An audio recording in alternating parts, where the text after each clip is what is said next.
you take LSD, you don't go out and get involved in fights, or you don't go out and get involved in activity. It's an internal experience. What about going out a window and getting involved with the sidewalk 12 floors under? Well, the hundreds of thousands of people who have taken LSD, how many people have done that? The statistics show that taking LSD is no more dangerous than signing up for a 4-year course at Harvard College. A certain percentage of people who do either are going to get into trouble.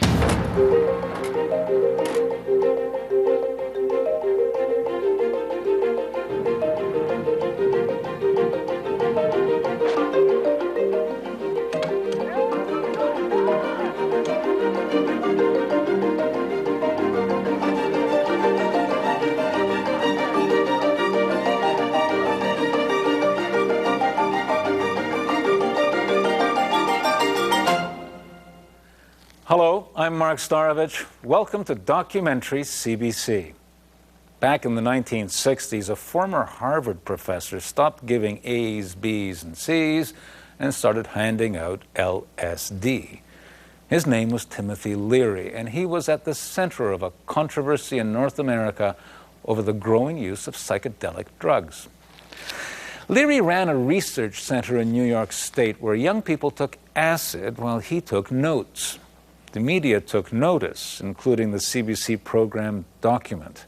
It interviewed Leary and filmed so-called acid parties in both Canada and the U.S.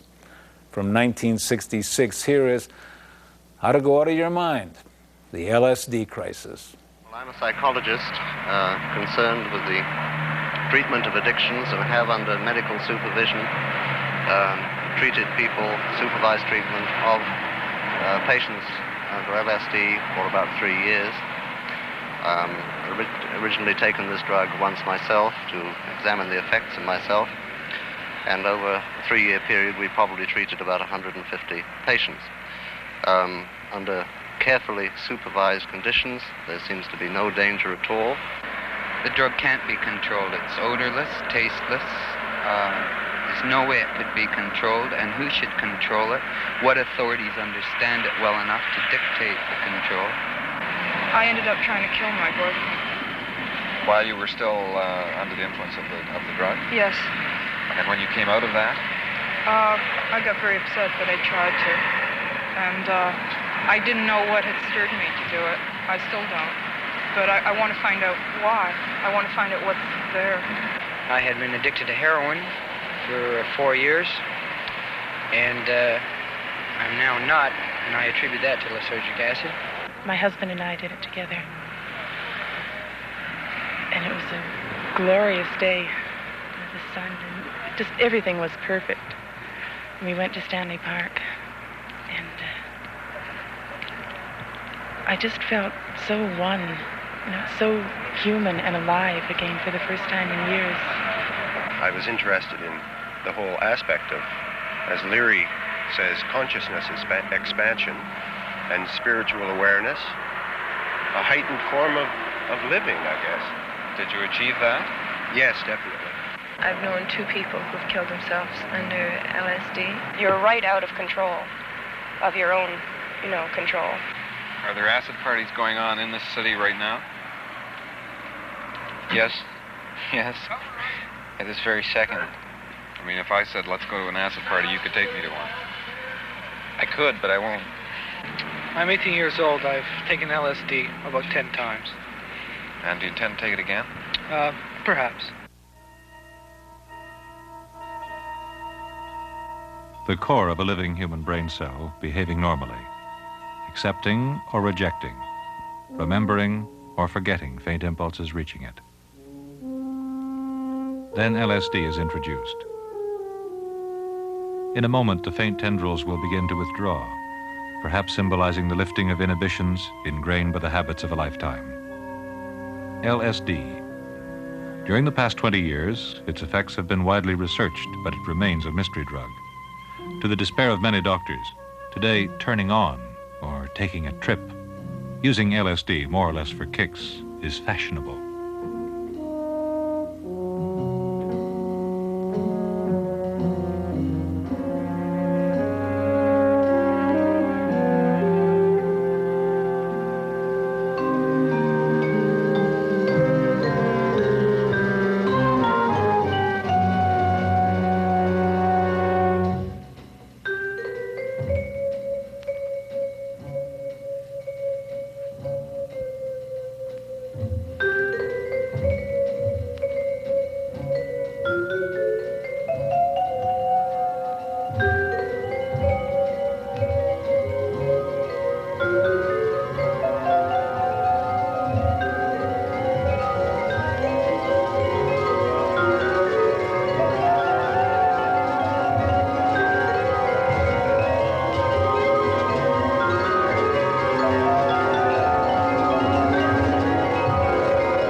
Dr. Harold Abramson of New York.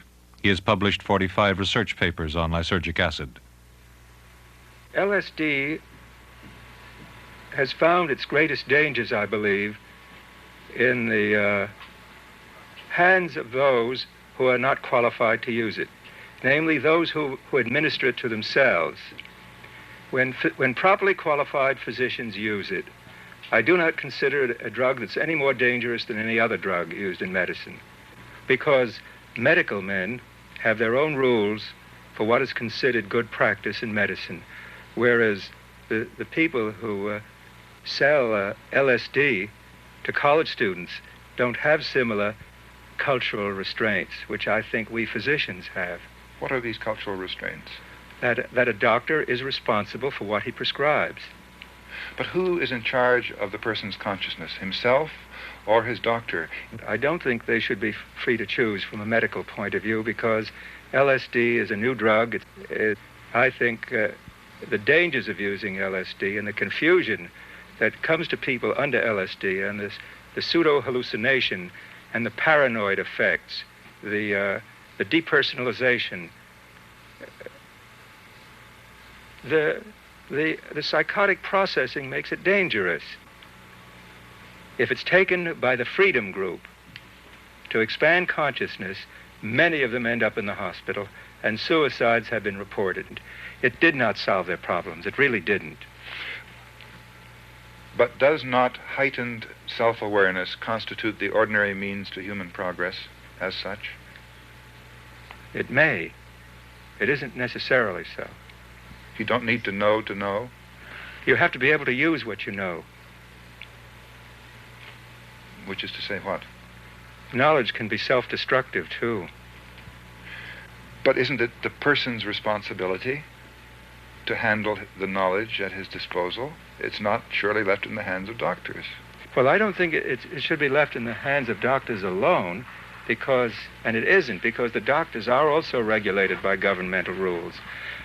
I just believe that when there are dangerous drugs that produce psychoses around, whether it's LSD or MLD or any of the others, that the use of drugs that produce psychoses should be regulated by law. My question is, who's going to be consulted on making the law? Will it be the scientists? Will it be the artists? Will it be the hippie kids?